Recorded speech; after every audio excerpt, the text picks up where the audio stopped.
All right. Hey, ladies and gentlemen, welcome to Rant and Chill. I'm your host, Mr. Deadman. With us here is Frank Martin. How's it going, Mr. Martin? How's it going? What's up? Going great. 10:30 Friday night. Rant and chilling. Rant and chilling. That's right. That's right. So you have a new comic book coming out, right? I do. Today's the last day for the Kickstarter. Okay. Well, tell us a little bit about that real fast. So the Kickstarter is for The Last Homicide. It's a comic book that's kind of a love letter to noir detective stories, kind of like old school, two cops on the grind. A great genre. It's a two-part story, and this is for Kickstarter for both parts. Part 1 was last year, part 2 is this year, so you could get the whole story. And the basic premise is a detective is retiring. So for his last homicide, where the title comes from, he gets the murder of a mob boss's son. So he has to solve that case before a gang war starts. Good luck on that. A murder of a mob boss's son. Ooh. And it's a female mob boss too. So she's like, somebody killed my boy. Ah, shit. It's gonna be hell to pay. Oh yeah. That's true. Man, she's gonna be willing to sacrifice everything for vengeance. Oh man. Oh. So he's got to. It's kind of like a race against time. They got to solve the case before the bullets start flying. Now I'm gonna ask: are there some? Is there like some things you could tease us with? Some things that happen without spoiling it, but some things if people were on the fence about this particular story, this particular comic, what are some things you could kind of like tease them with? So I'm not really a mystery writer. I'm more of a horror, sci-fi, dark fantasy guy. But I love those kinds of gritty detective stories. So I wanted to write one. And when I think about mysteries, it's all about the landing, right? You got to stick the ending. The mystery has to be worthwhile for the whole story. So I really wanted to focus in on that ending and really to pack a punch at the end. So I don't want to give away any hints because I feel that in 2 issues it could kind of spoil the whole thing. But that was my ultimate goal writing the things, that I really wanted a profound ending that stuck with people. Okay, yeah, that's good. And people like a good ending. They want a good story, but they want it to end well, right? Like you ever see that movie Adaptation? Yeah. It was about a guy, a real screenwriter who was hired to adapt a book, and he couldn't do it, so instead he wrote. That's the Nicolas Cage movie, right? Adapting a book. I'm sorry. Was that the Nicolas Cage movie?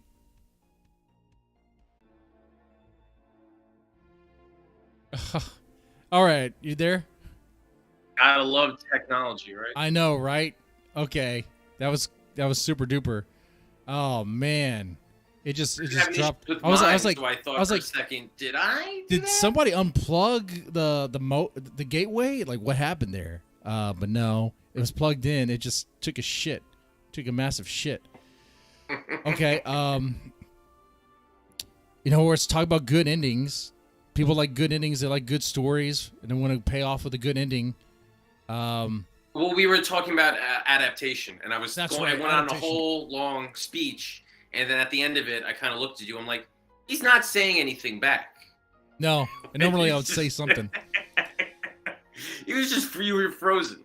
So anyway, in that movie, he has a line where he says, "If you wow them in the end, nothing else matters."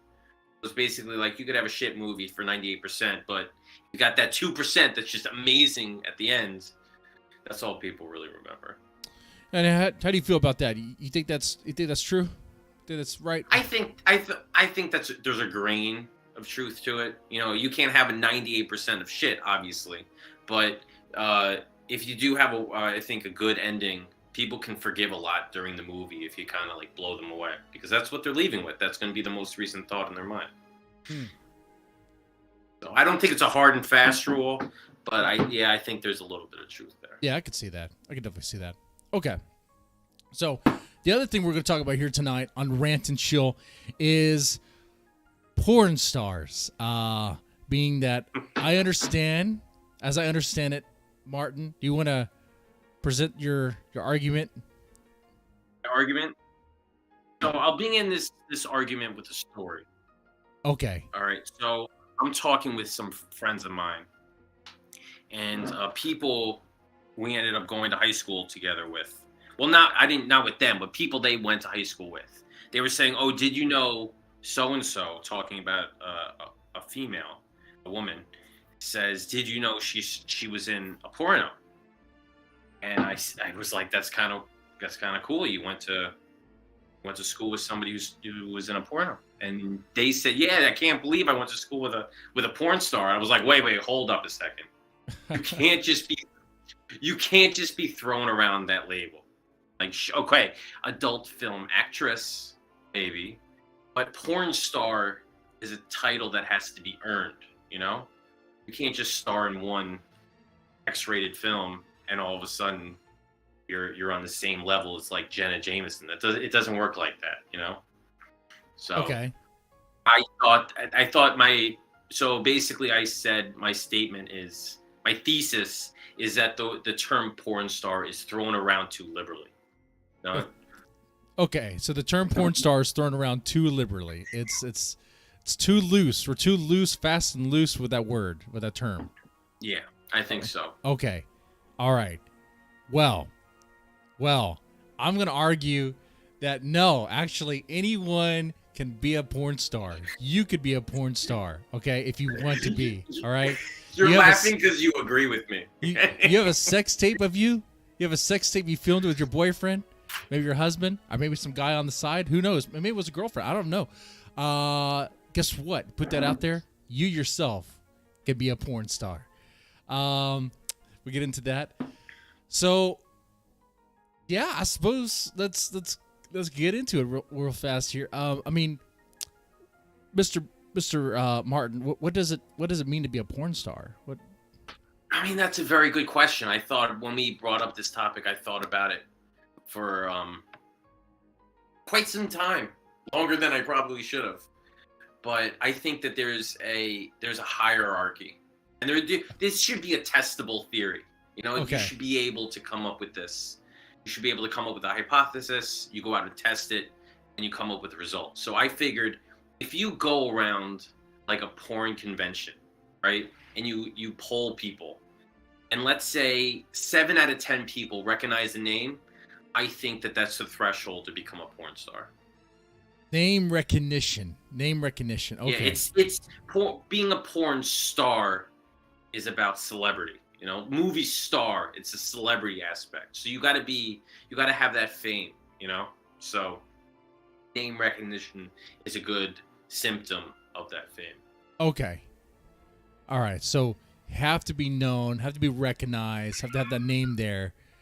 So it's kind of like a movie star. There's actors and then there's movie stars. You know, anyone. Exactly. A lot of people are actors. If you are a one-line extra on Law and Order, you're not a TV star. You know. Right. You just had a gig part. You know. Okay. Now, and if you were like in an indie film that no one's ever heard of before, you could have been the lead role of that indie film. But it's like, who knows? You're right. It's like you could have killed it. You could have absolutely had Oscar-worthy potential, but unless people see it, nobody knows going to know. So you're not really a star, you know. Now, are there times when there are stars we're just not really familiar with? Okay, like, are you aware of every movie star out there? No, right? I mean, you're not aware of every movie star. But I would say there's circles, you know, right? So I'll give you an example. In the realm of science fiction, there are many sci-fi geeks that recognize a lot of stars that wouldn't break through to the bigger mainstream, right? Right. I think the same thing can be applied to porn, you know? There might be like an anal queen that everybody who loves anal recognizes as anal queen, blowjob queen. Okay. But the general porn community might not. It's fine. It's totally fine. It's fine to talk this way on this show. You know, it's gonna be fine. Yeah, so. Anal queen, blowjob queen. That's a great analogy though. The sci-fi community to anal fetish community. It's a good. I think it's a good analogy too, because crossover. I'm pretty sure I've never really been to one of those conventions. I've been to a couple of anime conventions, and I can't really tell you what happens because it's a little graphic. Okay, all right. There's things that happen. Okay, but what I can tell you is that I think, Mr. Miller, you have an interesting point, but you're wrong. I think anyone who takes a dick on camera could be a porn star. Could be a porn star there. If some chick rides a dick or sucks a dude off, sucks a cock, puts it out there, puts a tape out there, you know what? And people like it. They might not recognize her name, but they're learning her name. They're like, "Who's this chick? Oh, she's hot. Oh, what's going on there? Oh, look at this, porn star." So you think the term porn star is a separate identity from the term movie star? There should be different qualifications. Yeah. The bar should be much lower. Oh yeah. I mean, we're talking about yes, much lower. If you have the courage to get there in front of a camera with lights and makeup crews and do what you got to do, you earn. That's it. You've earned it. You've earned the title of a porn star. Yeah, I mean, especially some of these people, like some people that are indie in this, I guess, in the porn world, I suppose, like okay, doing amateur stuff, they put time into it. You know, they look into the lighting, particular angles. Maybe they come up with a little story. Maybe it's not much. Maybe it's help me step bro and stuck in a dryer, but it's still a story, and they're still kind of acting. I mean, the chick is taking a pounding, very hard pounding, and then making it seem like it's pleasurable. It's acting to me. That takes a certain amount of skill. Yeah. It does. So if they can emulate that, or if they embody that, and like even in their and I guess in their amateur sex tapes, I think they're porn star material. I think they're porn stars. So I have another avenue that we can go down in this discussion. Okay. So now, here's the analogy part. If you are, let's say you're a YouTuber, right, and you have a huge audience, so are you a movie star or a YouTube star? Like, if your job is to just sit in front of the camera and do whatever, you're a YouTube star, right? Yeah, you wouldn't be a movie star. You would be a streamer. You would be a streamer. A YouTube personality. Let's transfer this over to the world of porn. Okay. If you are a webcammer and you've got millions of people that tune in for your webcam shows every day. Yeah. Obviously, you see where I'm going with this. Like my are content. You a porn star in that instance, or are you just a deep philosophical question? I would love Socrates to weigh in on this. right. We need to really look into this. I think. What would the founding fathers say? The founding fathers. What would they say about this? Well, I think actually they would be intrigued. I think let me look at that material again, and I'll be able to tell you. I think, honestly, I think they'll be especially Benjamin Franklin. He would be. He was a freak. He was a freaking dog. He'd be like, I'm not sure. I've seen enough evidence. Let's replay. Yeah, let's watch this again. I'll let you know. I think with porn, there is. It's not that the bar's lower. It's that a porn star is someone who makes sex entertaining. And if you can make sex entertaining and keep the magic that you are enjoying it, especially if it's like rough anal stuff and maybe you don't even like it, but you're like faking it for the money, okay? It's all about the performance.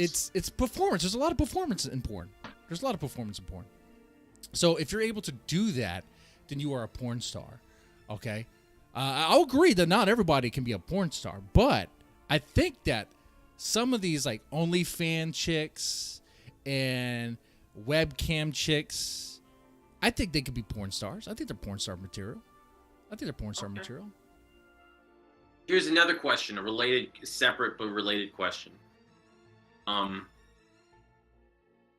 Porn might be the only film medium, or I should say film genre, where cinematography and editing is more important than direction.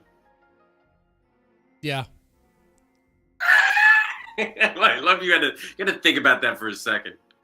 I had to think about it because directing, you do It need. doesn't take much. It doesn't. I don't feel like it takes much. No, I mean, if there's an issue with the actors not being able to perform, you know, I mean, the Mel, okay, you know, you address it, but that's okay. As far as directing goes, That's all they are. They're coaches. They're not directors. Yeah. They're coaches. yeah, cock coaches. They put their they give them a pep talk. They send them out in the field, and they hope they perform. You know? Right. You're not. You're giving them plays to run, but you're not exactly like telling them what to do. But you do have to edit it. You do have to edit it, so because you don't want all the you don't really want the bloopers in there unless. I honestly, my knowledge of porn production is non-existent. But I'm not sure they have their own separate like NYU accredited cinematographer on the shoot to frame out every shot, make sure the lighting is perfect. They have their ways. They have a really good production. You could see it yourself. It's all readily available. You could see they care about the angles. Even the amateur people, they care about the angles. You want to get the right shot. Let me tell you, there's shots that are just absolutely horrible that should be banned outright. There's this one shot, you see this in all sorts of porn. It should be banned. It's the one where the guy's nutsack is like really in focus for some reason. It's like, what is going on there? It's like if I wanted to watch gay porn, I'd go to that, okay? But why am I watching this? Why is that there? Who's that for? But now. It sounds like this should have been your episode. That should have been your topic. I should argue. No. That you can't compromise the integrity of the film. You really can't. Taking out that shot. No, but my thing is, I don't think the porn star label is liberally given out. I think if you earn it by sucking that cock, by writing it, by making it entertaining. Now, if it's a one-off sex tape and you're not going to do anything more with it, like for example, is Paris Hilton? Is she a porn star? I mean, this now you're getting into different territory here. This could have been a whole topic in and of itself, but if you look at like the Kardashians, it's Kim Kardashian a porn star. I could only go by my own experience. That the first time I heard about Kim Kardashian was when she put out a porn tape, a sex tape. Right, it was one and done. Leaked. It was one tape, one done. It was one and done. But from my perspective, that's when I first heard about her. The next thing I know, they have a reality show on E, and her whole family is famous. So her entire basis of their whole family's fame was on this one sex tape. That's right. Is she a porn star? I would say not that it was a one and done, but her stardom came from a porn video. I would say even in that situation, yeah, Kim Kardashian's a porn star. Kim Kardashian is a porn star. I know she has one video out there, but that's all it took for her to rise to fame. You because you just said that she's not, and I just convinced you that she. No, she's a porn star. Because I was thinking, like, if you had a one or done situation, if you had like one sex tape leaked out there, Paris Hilton or Kim Kardashian, it's like, well, you have that. If your name recognition, if you're recognized, we're like, what do you say she's a porn star? Well, she has a sex tape, and it's a pretty good sex tape. I liked it. Or it's a sex tape seen around the world. I think she would be a porn star, you know? I mean, that's the way I look at it. Her stardom came from the porno video. But now, if I look at somebody else, like Pam Anderson, she was already famous when her porn video came out.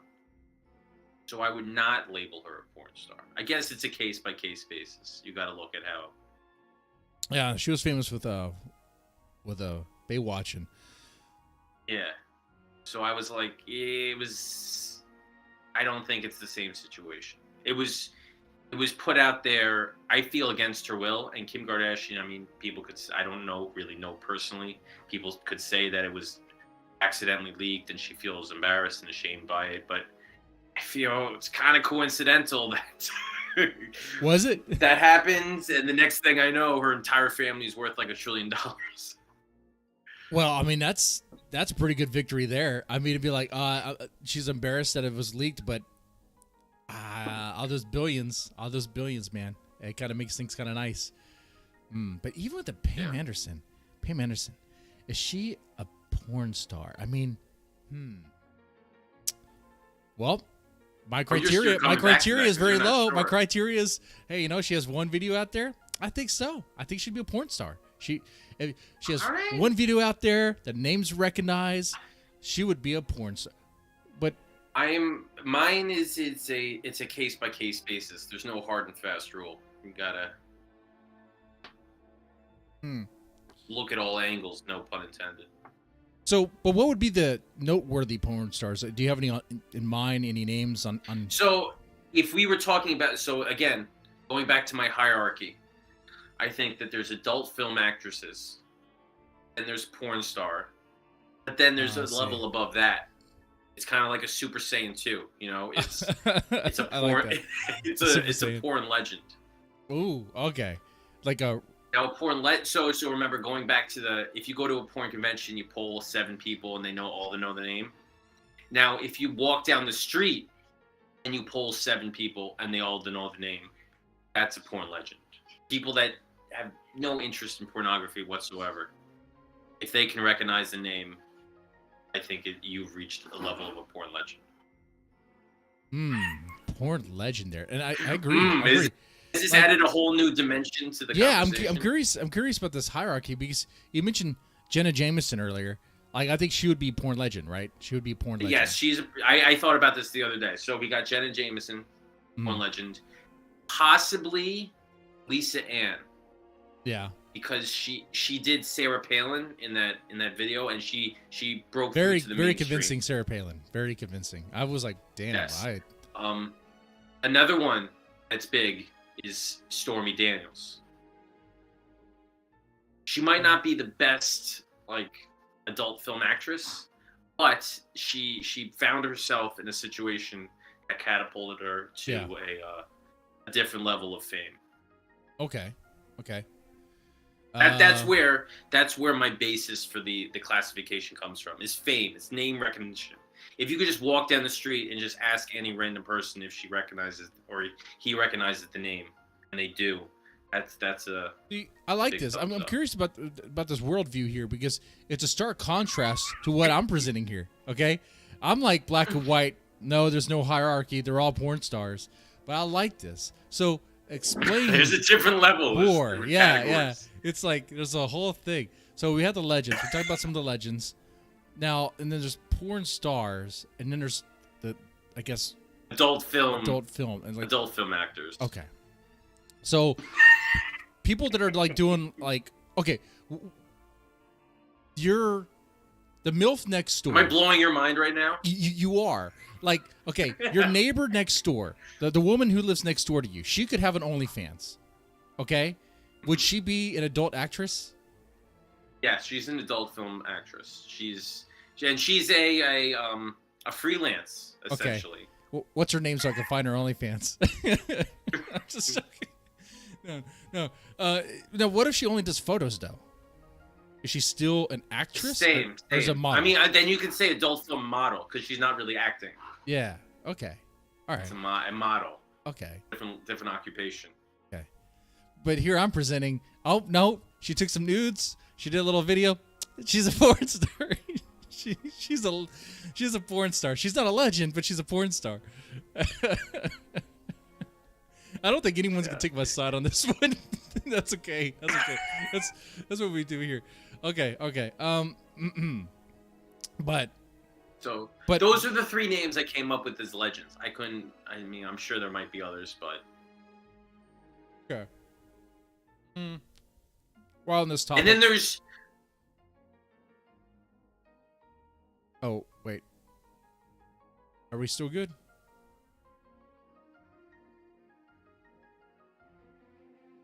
He froze. He froze. I didn't freeze his time.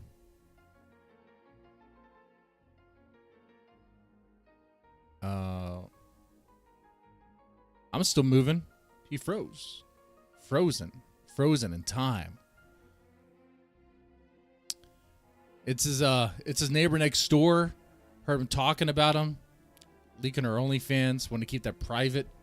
She shut it down. She's shutting it down. She's shutting it all down. But I know who his neighbor is. Okay. I know she does granny porn. If you like that sort of thing, that's what she does. She's a sweet, nice lady. She's lovely. Best homemade baked cookies you'll ever have.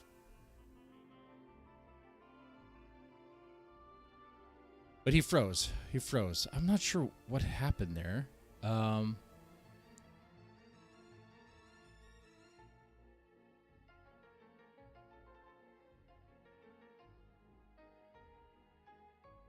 Okay. He froze up. I try to get him back on. But talk a little bit more about his work and stuff. As far as this porn topic, I think I don't. We're gonna have to do a poll later on, see if people are on my side on this, but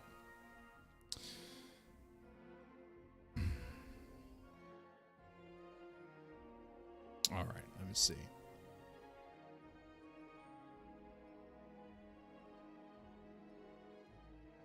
Let me see if he's still on the server. Okay, there he is. He's back.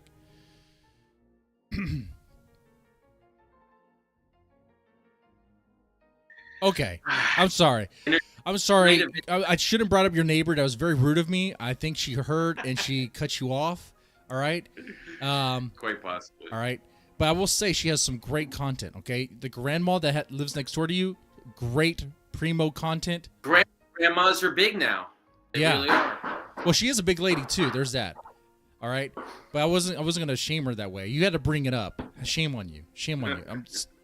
You know what? I'm surprised you did that. I thought you were a good guy. You know, over here talking about porn stuff, and you had to body shame her like that. Jeez. So anyway, the level that we were talking about. The levels. What should be the label for that level for the people that are respected at the top of the industry, but haven't reached that mainstream recognition? Porn queens, porn kings. They're legends. Perfect. Perfect. I do recognize a hierarchy. There's always the top. There's the 1% and there's everybody else. That's just what it is. Ron Jeremy is a porn legend. Yep, porn king. Yeah. You know, your neighbor not so much, but you know it is what it is. Okay. But This whole hierarchy's got you a little twisted. This changes everything. Here's my chance, my last attempt to try to appeal to the sex workers for this one. What I'm trying to say is that you doing what you do with your bodies, you matter. Yeah, creating the great content that you create on OnlyFans. I think you are porn stars. I might not know your name. I might not be able to remember your name after I looked it up on a list. But I remember your body. I remember how you made me feel. And you know what? You are a porn star. Okay, you entertained me. You kept the magic going. It was great. That's what I'm saying. The other guy is saying, "You're not a porn star. You're just a sex worker." I'm sorry. I put words in his mouth.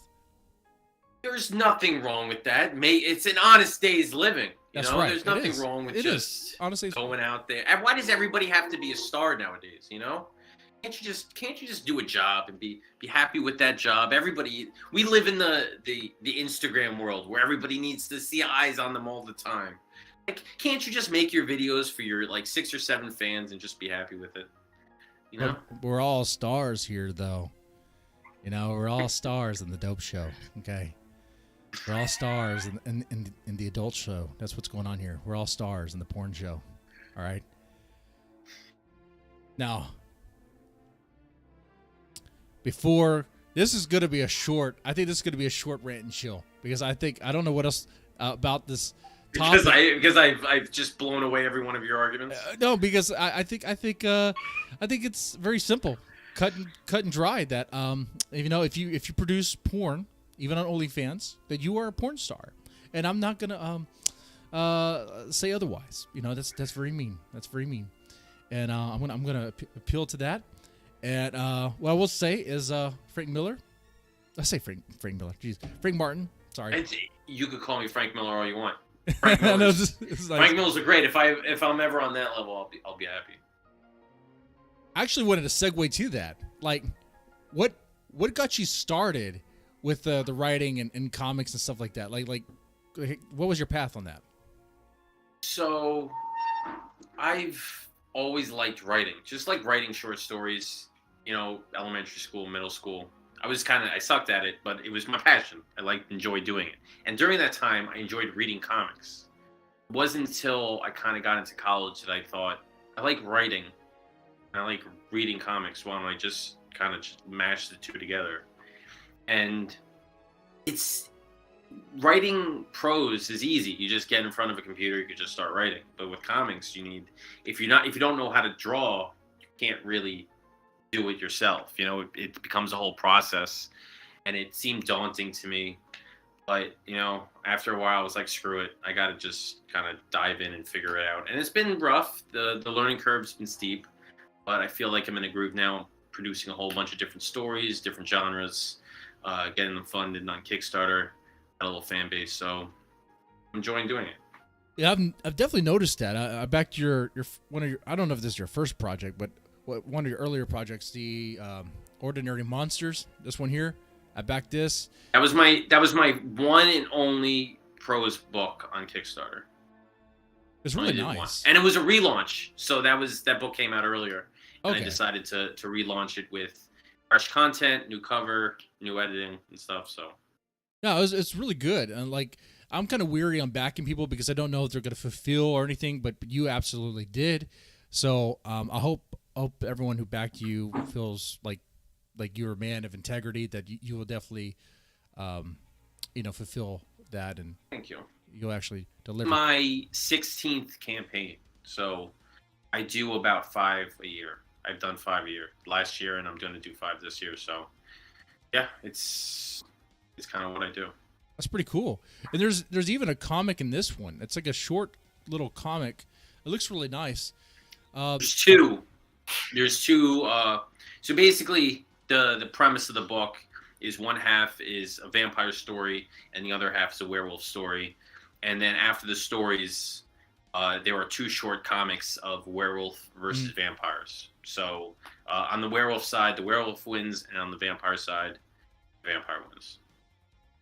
That was pretty neat. I like how you did that. You could choose the victor, really. Yeah. You could choose they're the both ending. They're World War I era silent war stories. So it's like they meet each other on the battlefield, and yeah, really nice. I like the carnage there. And like you could choose the ending that you like, right? I like that. I like that sort of thing.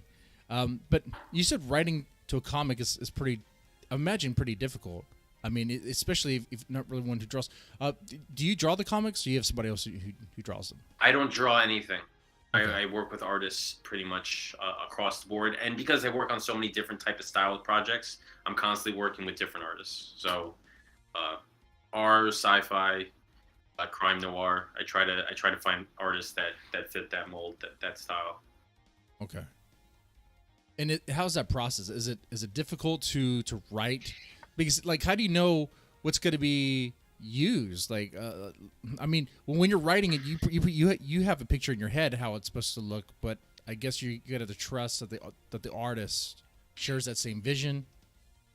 So when you are kind of editing your own projects and you bring on an artist, there's a certain level of trust where you have to know that artist is going to be able to tell your story the best way possible. So they submit what's called roughs or layouts, which basically they're going to take your script and do a rough layout of the page and the characters. Right. And sometimes they'll do something different than when the script asked for because they think it would look better this way. And a lot of times that's the decision I have to make, whether to keep it or to say no, no, no, you have to do what the script says, and I'll leave it unless what they did changes the storytelling mechanism.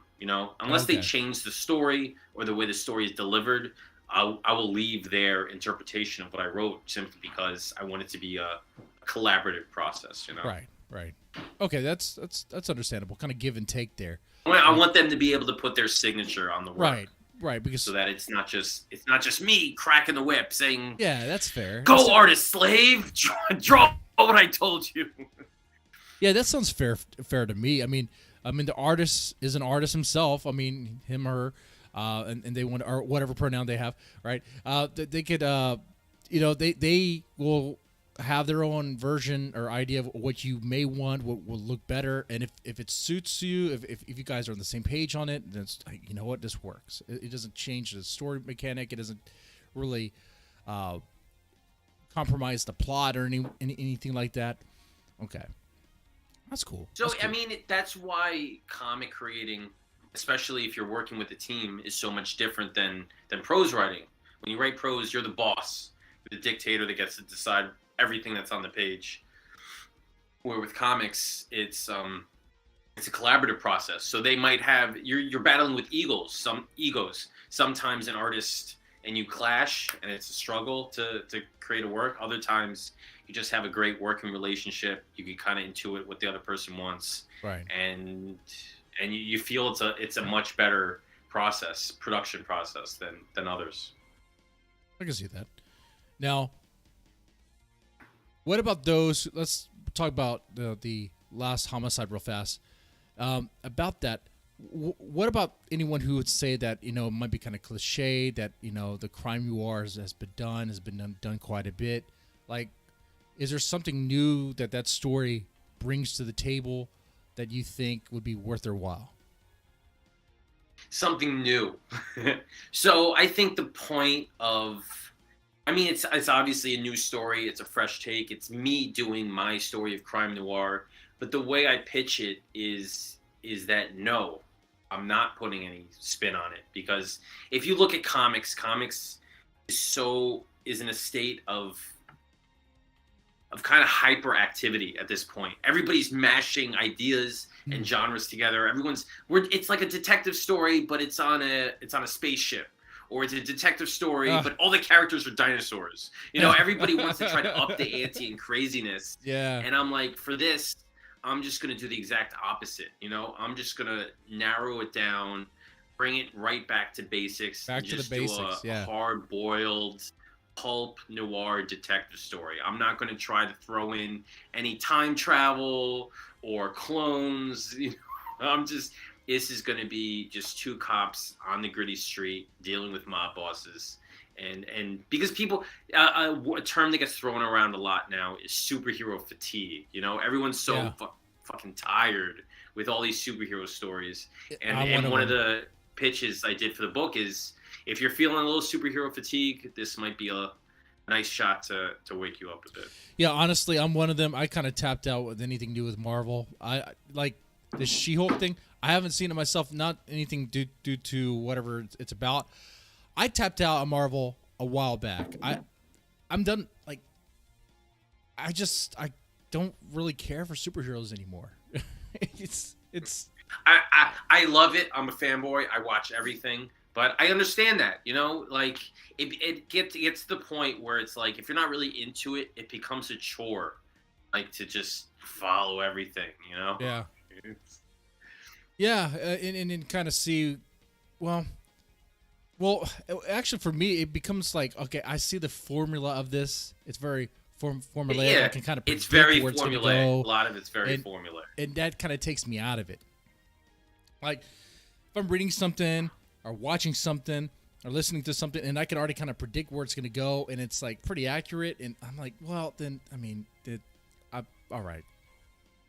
Now the trick that's where a lot of franchises go off the rails, is that when they become too formulaic, they want to surprise people, and instead they jump the shark. They do something that's too ridiculous, too dumb, too stupid, and Marvel might be on that trajectory. or maybe they've done it already. It all depends on who you ask. You have a good example of them just like, or maybe not them exactly specifically, but I think personally, I still enjoy everything.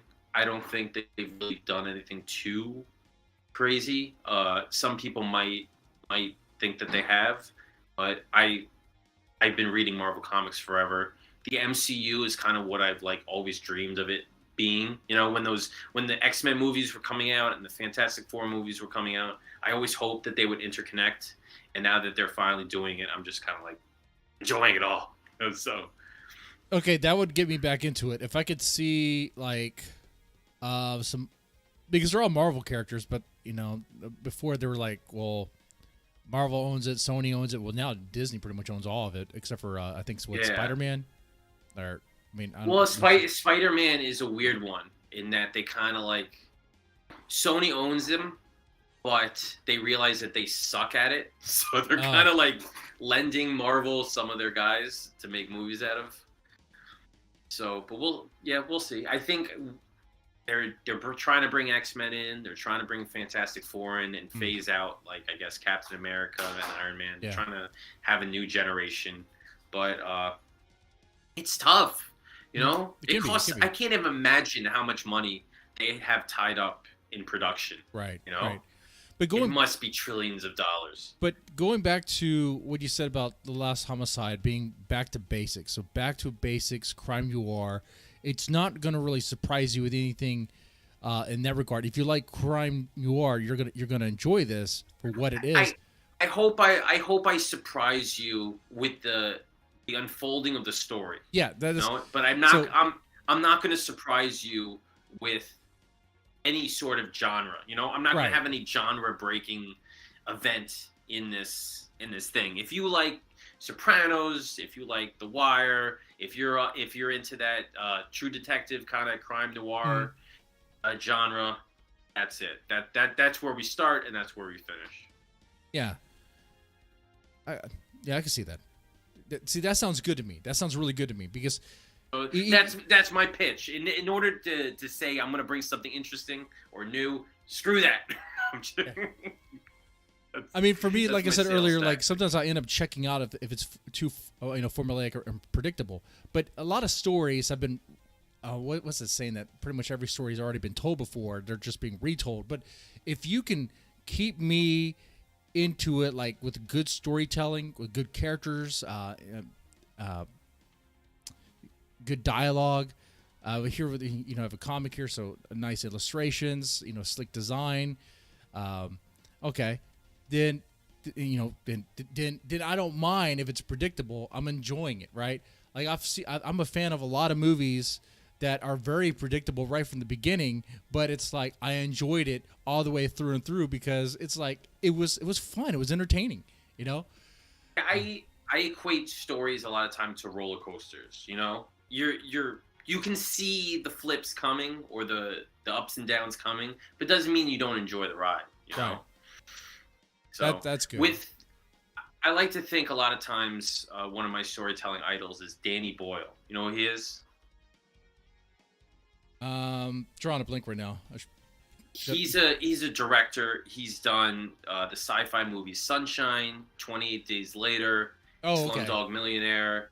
Yeah. He's not my favorite director, but I read an interview with him once, and he said, "I don't want to tell the same story twice. I want to tell my sci-fi movie. I want to tell my zombie movie.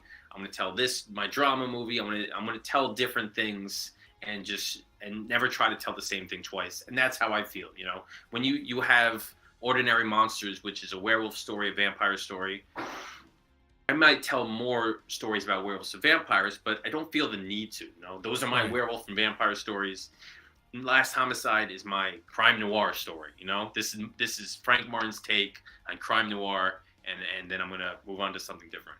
Put my spin on this particular genre, this particular type of trope, and on to the next. Okay, and I like that. Well, Frank Martin. I think what I'm going to do here with the Rant and Chill streams, I put out a poll afterwards, and I asked the audience, what they think as far as the little debate we had. Previously the previous episode was about Kanye West, whether Kanye West is overrated. I won that one. I'm surprised. I actually won that one. Was he overrated or not? Overrated. He's overrated? Okay. Absolutely overrated. 100% think he is. I could go even harder. You know what? Think about it.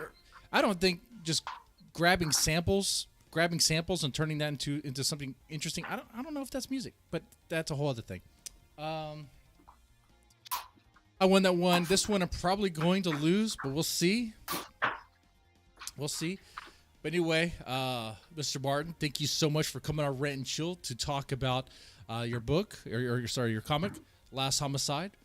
I like your Ordinary Monsters. I'm pretty sure I'm going to enjoy Last Homicide 1 and 2. I think I should get both of them. I think I backed the one where you get, I think, 2 digital physical copies, right? You get physical copies too. It's not. Just... I have one tier that's the standard edition of 1 and 2, and then I have one tier that's 1 and 2 in a single book. That's like a deluxe edition. Yeah. It's like so you can get either or. I think it was that one.